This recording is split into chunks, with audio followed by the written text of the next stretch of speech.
Often on the news we hear the terms occupied territories, 67 borders, and illegal settlements. And the story we usually hear sounds very simple. During the Six-Day War, Israel captured the West Bank from the Palestinians, refused the United Nations' demand to retreat, and illegally built settlements. But is that really the case? Let's try to understand the situation a little bit better. We'll start with a simple but extremely important question. From whom did Israel capture the West Bank? From the Palestinians? No.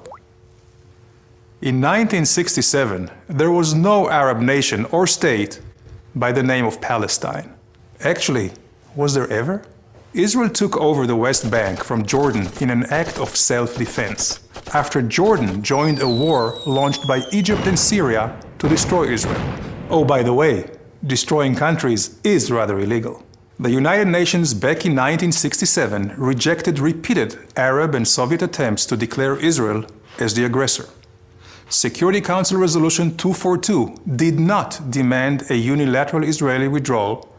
Rather, the United Nations called for negotiating a solution which would leave Israel with secure and recognized boundaries.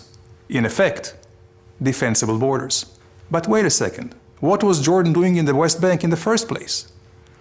What was its legal justification? Well, Jordan had It had no legal justification. Jordan simply occupied it during its previous attempt to destroy the newly established State of Israel in 1948, changing the commonly accepted name Judea and Samaria to the West Bank. But that did not really convince anybody. And almost no one recognized the legality of Jordan's occupation, not even any of the other Arab states. So, if Jordan had no legal claim to the land, and a Palestine did not exist, whose territory is it? Let's go a little further back in time. Don't worry, not to the days of the Bible, only about 100 years. Until 1917, the Ottoman Empire occupied the whole region. After losing in World War I, the Ottomans relinquished their 500-year control to the Allied forces, which decided to divide the old empire into countries.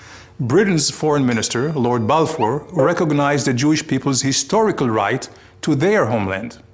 A small area, equivalent to about 0.5% of the Middle East, was designated for this purpose. Britain received a mandate from the League of Nations to promote the establishment of a Jewish homeland. But wait a second, do you realize what happened? The Jewish homeland originally included not only the West Bank, but also the East Bank of the Jordan River. I guess you cannot say the Jewish people have not accepted some painful compromises already. Anyway, the League of Nations' recognition of a Jewish homeland, which includes the West Bank, was reaffirmed by the United Nations after the Second World War. With the British mandate ending, United Nations General Assembly Resolution 181 recommended the establishment of two states, one Jewish and one Arab. The Jews accepted it and went on to create the State of Israel, while the Arabs refused the compromise and launched a war to destroy the newly established Jewish state. Resolution 181, a non-binding recommendation in the first place, remained with no legal standing. At the end of the war, a ceasefire line was formed, where the Israeli and Arab forces stopped fighting. At the insistence of the Arab leaders, this line was defined as having no political significance. So, although this line is commonly referred to as the 1967 border, it is not from 1967, and it was never an international border. This is why a more exact legal definition for the West Bank, according to international law, is really the same as in so many other areas where there are or were territorial disputes, but which are not defined as occupied. For example, Zubarah, the Tams Islands, the Western Sahara, amongst many others. They're not considered occupied territories, but rather disputed territories. So, let's return for a moment to our illustration and examine the complete chain of events. Israel's presence in the West Bank is the result of a war of self-defense.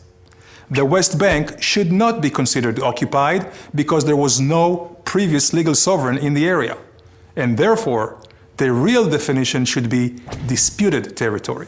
The 1947 partition plan has no current legal standing, while Israel's claim to the land was clearly recognized by the international community during the 20th century. That is why the presence and construction of Israeli settlements in the West Bank should not be considered illegal. These are not just my own opinions. They are based on conclusions made by world-renowned jurists like Professor Eugene Rastow, Justice Arthur Goldberg, and Stephen Schwebel, who headed the International Court of Justice. So what's the solution for the dispute over the West Bank? Unfortunately, there is no magic solution. But the only way a solution will ever be reached is if we base our negotiations on legal and historical facts. So please, let's stop using the terms occupied territories and 67 borders. They're simply not politically correct.